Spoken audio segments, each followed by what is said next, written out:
Donald Trump apparently has changed his position on Ukraine. He addressed the United Nations recently, and he said that Vladimir Putin is stalled, that he's been fighting aimlessly, and that if he continues his air intrusions, whether by planes or drones, into NATO member countries, they might have to shoot them down.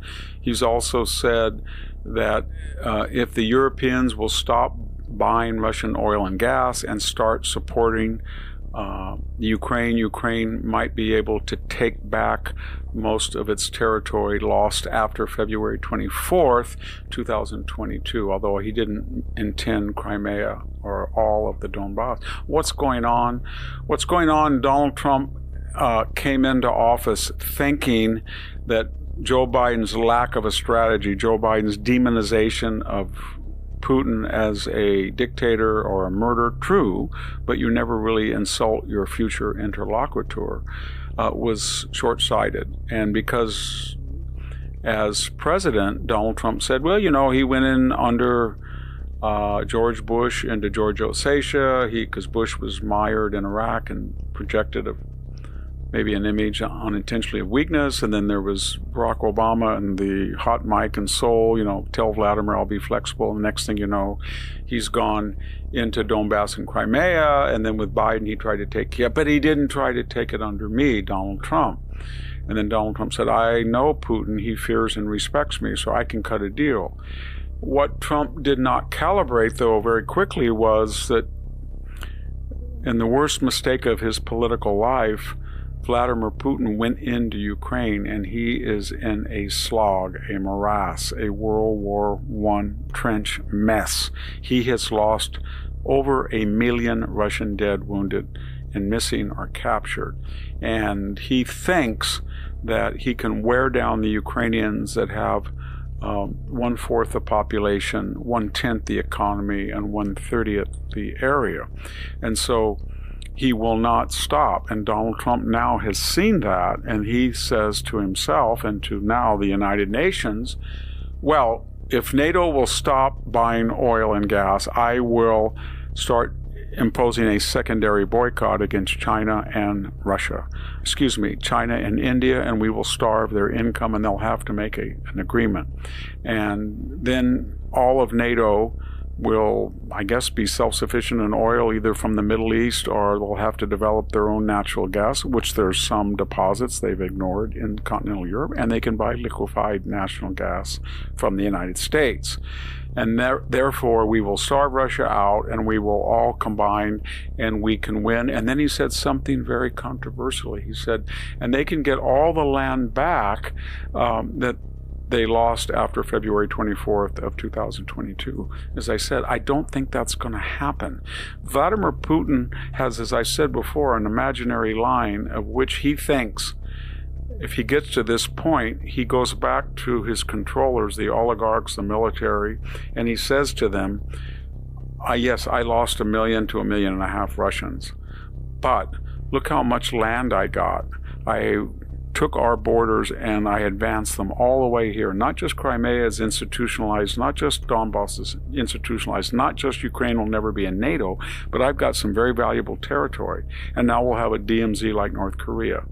But I got to get a little bit more territory. And so we don't know where that land is, but when he gets to that point, then he will feel that he will not be dethroned, murdered, or replaced for the biggest blunder in modern Russian history.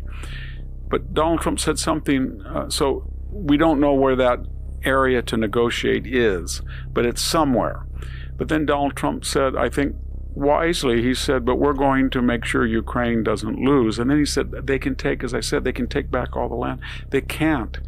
We saw the 2023 offensive. This is World War I, and all of the assets are on Russia's side.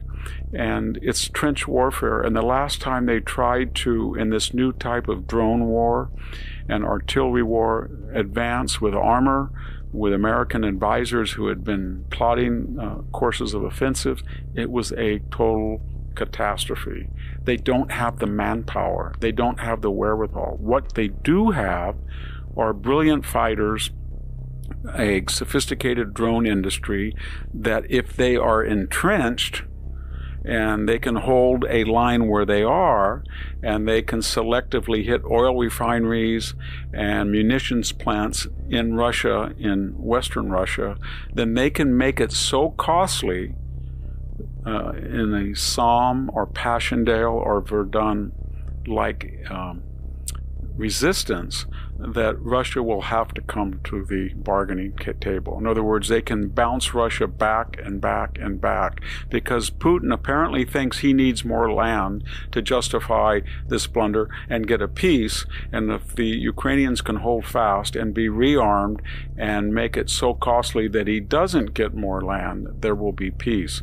But please, Mr. President, let's not get the idea that you're going to take a country that's lost 12 million people who have fled the country and its economy is devastated, and the Europeans are terrified and think we're going to make a huge armored offensive and go back into all of occupied Ukraine and take it back. It's not going to happen, and it will end up like the disasters of World War I in the trenches or something like Stalingrad. Trump's new approach admits a harsh truth. The Ukraine war is an endless, grinding stalemate, and the bluster about easy comeback is gone. By publicly calling for economic strangulation of Russia and unity beyond slogans, Trump signals a shift from fantasy victory to hard-nosed attrition.